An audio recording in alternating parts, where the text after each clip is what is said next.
এখন প্রত্যেকদিনই TV channel খুললে বা খবরের কাগজ হাতে নিলে খবর পাই যে ফিশিং স্ক্যাম বা বিভিন্নভাবে মানুষ অনলাইনে বা ডিজিটাল মিডিয়াতে প্রতারিত হচ্ছেন।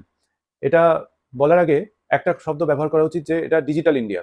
তো ডিজিটাল ইন্ডিয়ার সাথে সাথে আমাদের দেশের যে বিপুল জনসংখ্যা তার অধিকাংশই এখনো অশিক্ষিত বা অর্ধশিক্ষিত, বিশেষ করে ডিজিটাল মিডিয়াতে। ডিজিটাল মিডিয়া বলতে বিভিন্ন রকম ওয়েবসাইট, অ্যাপ, বিভিন্ন রকমের মোবাইলে এসএমএস, লিঙ্ক ইত্যাদি ক্লিক করার আগে পরে আমরা বিবেচনা করি না যে এই লিঙ্কগুলো আদৌ সত্যি কিনা বা এগুলোর জেনুইনিটি কি আছে।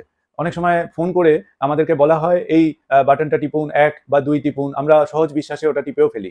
এবং আরেকটা জিনিস আমি উল্লেখ করতে চাই, সেটা হচ্ছে গুগলে এখন অনেক ফোন নাম্বার যেগুলো আছে সেগুলো কিন্তু প্রতারকদের। সেটা কিন্তু খুব সাবধানে আপনাদেরকে ট্রু কলার বা বিভিন্ন জায়গা দিয়ে দেখতে হবে যে সেই নাম্বারটি আদৌ জেনুইন কিনা। এরকম অনেকগুলি নাম্বারের হদিশ আমি পেয়েছি।